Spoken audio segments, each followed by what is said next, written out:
कल आपने मुझे अपने निवास स्थान पर बुलाया और एक सच्चे दोस्त के रूप में कल शाम हमने करीब 4-5 घंटे तक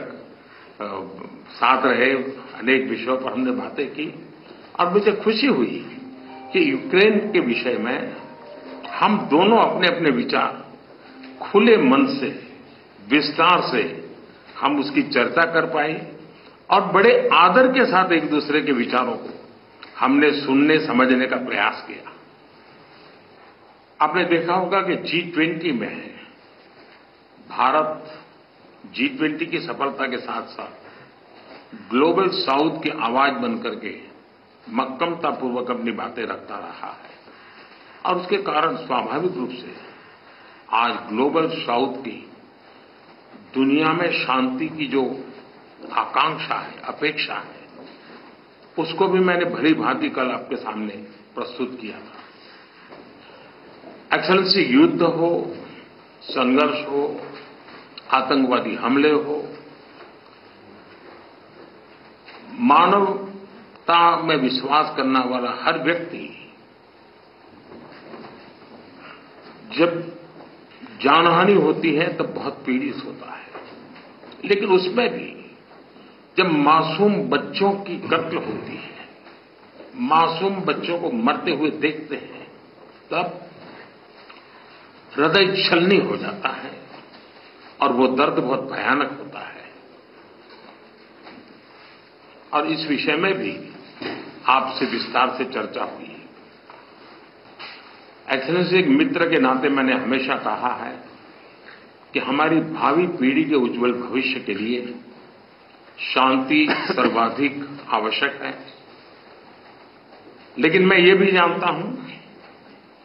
कि युद्ध के मैदान में समाधान संभव नहीं होते। बम, बंदूक और गोलियों के बीच समाधान और शांति वार्ताएं सफल नहीं होती हैं और हमने वार्ता के माध्यम से ही शांति के रास्ते अपनाने होंगे।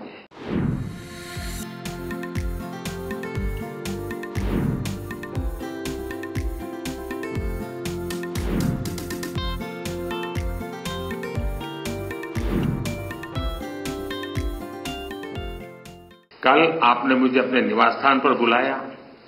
और एक सच्चे दोस्त के रूप में कल शाम हमने करीब 4-5 घंटे तक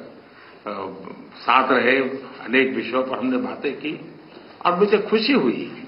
कि यूक्रेन के विषय में हम दोनों अपने अपने विचार खुले मन से, विस्तार से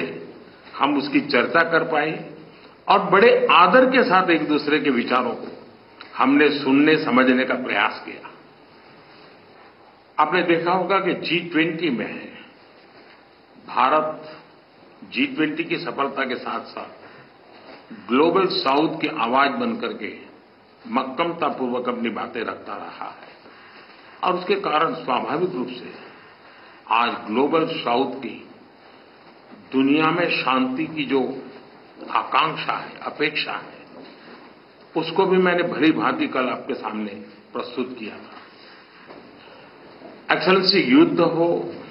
संघर्ष हो, आतंकवादी हमले हो, मानवता में विश्वास करने वाला हर व्यक्ति जब जानहानि होती है तब बहुत पीड़ित होता है, लेकिन उसमें भी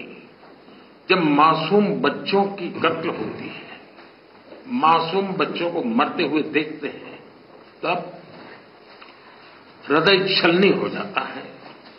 और वो दर्द बहुत भयानक होता है। और इस विषय में भी आपसे विस्तार से चर्चा हुई। एक्सेलेंसी, एक मित्र के नाते मैंने हमेशा कहा है कि हमारी भावी पीढ़ी के उज्जवल भविष्य के लिए शांति सर्वाधिक आवश्यक है, लेकिन मैं ये भी जानता हूं कि युद्ध के मैदान में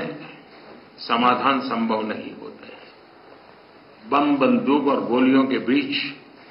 समाधान और शांति वार्ताएं सफल नहीं होती हैं और हमने वार्ता के माध्यम से ही शांति के रास्ते अपनाने होंगे।